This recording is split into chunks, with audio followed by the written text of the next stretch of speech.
എൻ്റെ பேர் வாசுகி. நாங்கள் அரியாலையில் இளந்தக்குளம் வீதியில் அமைஞ்சிருக்கிற எங்களோட வீடு. நாங்கள் 2009 வன்னியிலிருந்து இடம்பெயர்ந்து வந்த நாங்கள். எனக்கு 4 பிள்ளைகள். ஹஸ்பண்டும் நிரந்தரமாக எந்த ஒரு தொழிலும் இல்லாத நிலையில் எங்களுக்கு வாழ்வாதாரமாக வன்னியிலிருந்து இடம்பெயர்ந்து வந்த இதில் எங்களுக்கு ஏதாவது ஒரு தொழிற்பயிற்சி வழங்கணும் என்று சொல்லி எங்களோட டிஎஸ் ஆஃபீஸால் எங்களுக்கு அந்த பேக் தைக்கிற இந்த தொழில் கைத்தொழில் இதை பழக்கினவையல்.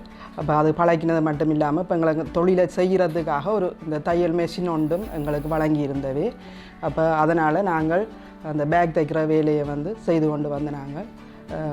அதில் இப்போ ஸ்கூல் பேக், மற்ற ஹேண்ட் பேக், சைட் பேக் அப்படின்ட்டு. ஆனால் டிஎஸ் ஆஃபீஸால் எங்களுக்கு ஹேண்ட் பேக் மட்டும்தான் பழக்கினவையல். பிறகு நான் இப்போ என் கணவர் மற்ற என் மகள் எல்லாருமா சேர்ந்து யூடியூப்பில் பேக் டிசைனுகளை பார்த்து நாங்கள் ஒவ்வொரு விதமான பேக்குகள் தைக்க தொடங்கினாங்க.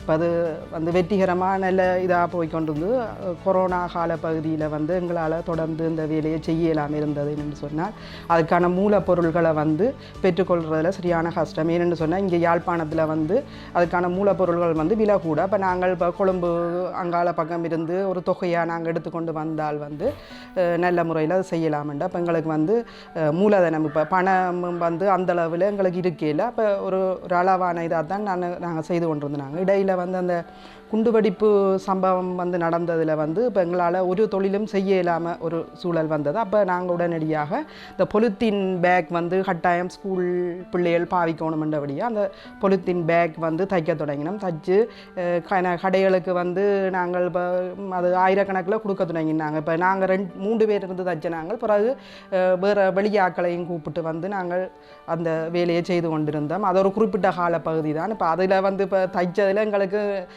மிஞ்சினது தான். இப்போ ஒரு குறிப்பிட்ட பேக்கெல்லாம் எங்களால் விற்கக்கூடிய இருந்தது. இப்போவும் என்னென்றால் அந்த தொடர்ந்து செய்கிறதுக்கு என்னென்றால் இப்போ இங்கே சந்தைப்படுத்தல் எங்களுக்கு ஒரு பிரச்சனையாக இருக்குது. ஏனென்று சொன்னால் இப்போ கொழும்புல இருந்து அல்ல வெளி இடங்களில் இருந்து வார பேக்குகளை போட்டி போட்டுக்கொண்டு வாங்கினோம். ஆனால் அங்கே அந்த உள்ளூர் உற்பத்தி என்று சொன்னோன்னே தரம் நல்லா இருந்தாலும் இப்போ அந்த வெளியில் இருந்து வார பேக்குகள் முன்னுக்கு அந்த படங்கள் போட்டு அப்படி இப்படி எல்லாம் வரும். இப்போ அதை கவர்ச்சியாக பார்த்து அதை வாங்கின மொழியை இப்போ எங்களோட உள்ளூர் உற்பத்தி என்றோடனே அவைகளுக்கு அது வாங்குறதுக்கு ஒரு கஷ்டப்படணும். மற்ற விலையையும் குறைச்சி கேட்பினோம். இப்போ இங்கே செய்கிற பேக்கண்டோன்னே இப்போ விலையை குறைச்சி கேட்க எங்களால் அது கொடுக்கல. என்னென்று சொன்னால் அதுக்கான மூலப்பொருளுக்கான கொள்வனவும் விற்கிற விலையும் சரி சமமாக வரைக்கலாம். அதில் லாபம்ன்றது எங்களுக்கு எதுவும் இல்லை. இப்போ இன்னொன்று நாங்கள் வன்னியிலேருந்து இடம்பெயர்ந்து வாடகை வீட்டில் வசிக்கிறோம். அப்போ எங்களுக்கு அந்த வியாபார பதிவுன்றது எடுக்கிறது கஷ்டம். இப்போ வீட்டுக்காரரும் வெளிநாட்டில் இருக்கணும். ஆனால் நாங்கள் வாடகை நாங்கள் பேங்கில் தான் அவைகளுக்கு போட்டு கொண்டிருக்கிறோம். நாங்கள் அப்போ அவையல் ஒரு நிரந்தரமாக எங்களுக்கு ஒரு கடிதம் இப்படி இவியல் இந்த வீட்டிலேருந்து இந்த தொழிலை தொடர்ந்து செய்யலாம்னு சொல்லி ஒரு கடிதம் தந்துச்சினோம்னு சொன்னால் நாங்கள் அந்த வியாபார பதிவு இதை மேற்கொண்டோம் என்றால் இப்போ வியாபார பதிவு சான்றிதழ் இருந்தது என்றால் அதை எங்களுக்கு இன்னும் நல்ல முறையாக அந்த இதை செய்யலாம். அதோட இப்போ பொருளாதார சூழ்நிலை காரணமாக எங்களால் இதை வடிவாக செய்யலாம் இருக்கேன். ஏன்னா படிக்கிற பிள்ளைகள் ஏழு படிக்கிறாக்கள் 2 பேர், மற்றவையும் படிக்கிறா.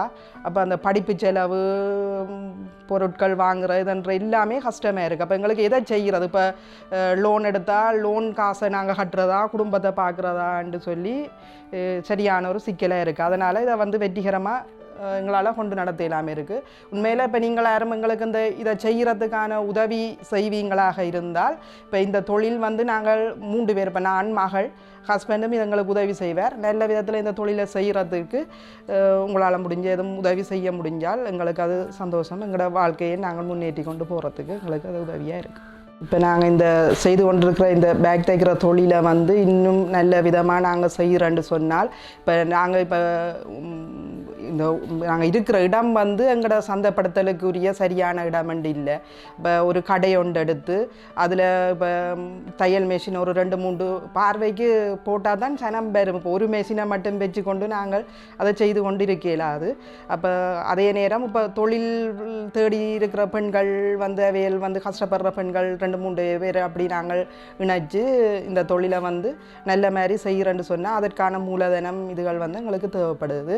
நாங்கள் இடம்பெயர்ந்து வரைக்குள்ள இப்போ அங்கே எல்லாம் வீடு மற்ற எல்லா சொத்துகளும் இழந்து ஒன்றும் இல்லாமல் தான் இங்கே வந்தாங்க. என்ற சகோதரங்களும் எல்லாருமே இடப்பெயர்வில் ஆண் சகோதரங்களும் இல்லை, மற்ற சொந்தக்காரர் எல்லாரையுமே நாங்கள் இழந்து தான் இங்கே வந்த நாங்கள். இப்போ எங்களுக்கு இன்று வர வேறு எந்த பக்கத்தால் எந்த ஒரு உதவியுமே கிடைக்க இல்லை. நாங்கள் எங்களோட சொந்த முயற்சியால் தான் என்ற பிள்ளைகளை படிக்க வச்சாலும் சரி, மற்ற தேவைகளையும் செய்து கொண்டிருக்கிறோம். எந்த ஒரு நிறுவனங்களோ இதுகளோ எங்களுக்கு எந்த ஒரு உதவியும் கிடைக்கல. சமுத்தி இந்த அரசாங்கத்தால் சமுத்தி திட்டத்துங்களை சமுத்தி கிடைச்சி கொண்டிருந்தது. அதுவும் இப்போ அந்த நலன்புரி திட்டம் ஒன்றை கொண்டு வந்து சமுத்தியையும் வெட்டிட்டினோம், அந்த சமுத்தியும் இல்லாமல் செய்துட்டினோம். ஒரு கஷ்டமான சூழ்நிலையில் தான் இப்போ இருக்கிறோம். நீங்கள் யாராவது எங்களுக்கு தெரிஞ்ச இந்த கைத்தொழிலை நாங்கள் தொடர்ந்து செய்கிறதுக்கு உதவி செய்ய முடிஞ்சால் ஒரு பெரிய ஹெல்ப்பாக இருக்கும். நாங்கள் இந்த இப்போ பேக் தைக்கிற தொழில் நாங்கள் இந்த எங்களோட இடம் ஒரு உள்ளு இதாக இருக்கிறபடியாக இப்போ எங்களை பற்றி தெரிஞ்ச நிறுவனங்கள் இப்போ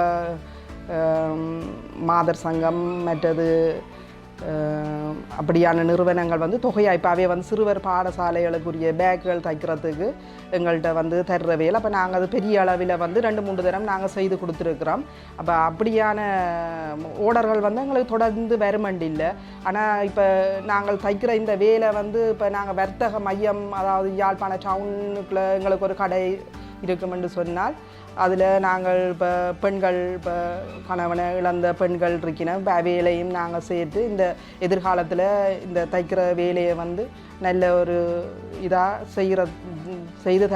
செய்கிறதுக்கு உதவி செய்வினமாக இருந்தால் நல்லா. இப்போ எதிர்காலத்தில் எங்களோட பேக்குகள் நாங்கள் தைக்கிறோம் தானே, இந்த பேக்குகளோட தரத்தை பார்த்து அரசாங்கம் என்றாலும் சரி, இல்லை வேறு தனியார் நிறுவனங்கள் என்றாலும் சரி, தங்களுக்கு இந்த பேக்குகள் தேவைப்படுற இடத்துல எங்களுக்கு அந்த ஓர்டர்களை தந்து நாங்கள் வெற்றிகரமாக அதை செய்கிறதுக்கு உதவி செய்தால் நல்லது.